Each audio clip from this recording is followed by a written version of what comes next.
So today, for our first segment, I think it's important that we talk about my first and probably the best thing I do as a pediatrician, and that's about our newborns. Because many of us, we have children and we're trying to figure out what is it exactly that we need to know, because they don't come with a manual, they don't come with a script. We have to sit and try to figure out what is it that we need to know.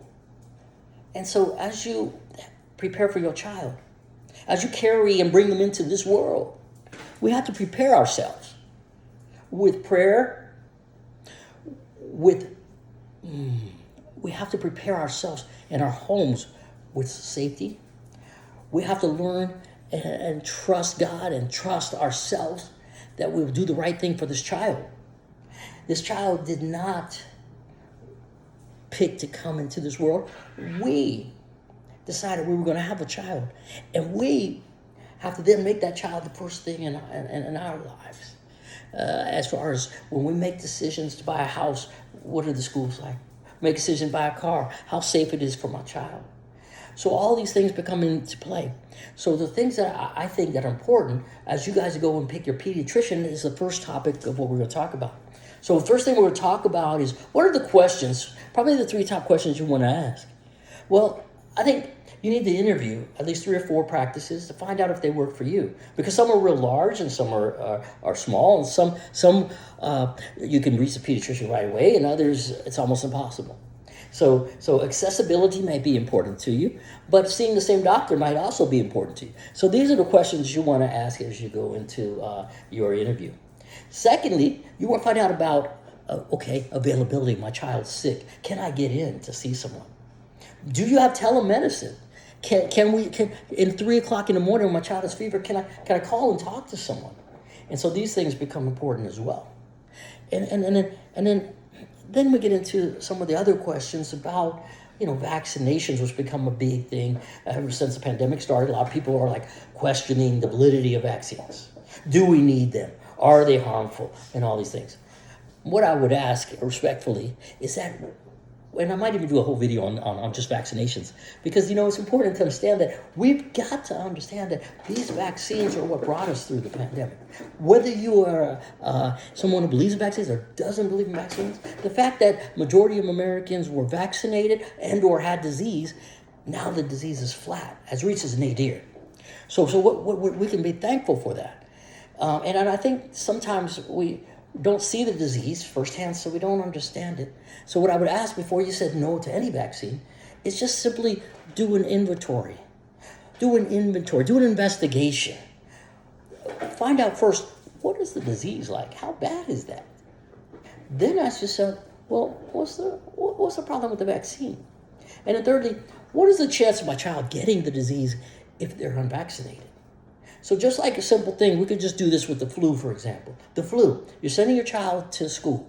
There's high flu activity at school, and you're questioning whether you should vaccinate. Well, the chance of your child getting sick is high.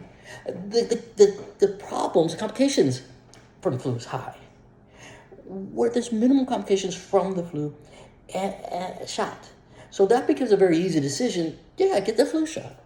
The harder one, I think, is when your child doesn't go to daycare, isn't exposed, and therefore the risk and the benefit may not offset each other. So I think that sometimes we've got to recognize that, and that may not be for everyone, but at the same point, we need to at least do those things that will protect our community as a whole. Because vaccination really is a communal project that if you don't vaccinate, you're putting other lives and other people in danger. Now, who am I to say that? Well, let me introduce myself. I'm Dr. B. Many people know me by Dr. B. And what I wanted to talk about to you is why am I even qualified to talk about this with you? Well, I've been doing pediatrics for 20 years. Shout out to the HBCUs. I went to Morehouse and to Howard University. Shout out to Christ Hospital Medical Center, Hope Children's Hospital in Chicago, Illinois, on the South Side. These are the folks that shaped my mind and prepared me to come and give me the experience, the 20 years worth of experience in pediatrics, to come and talk to you about these issues.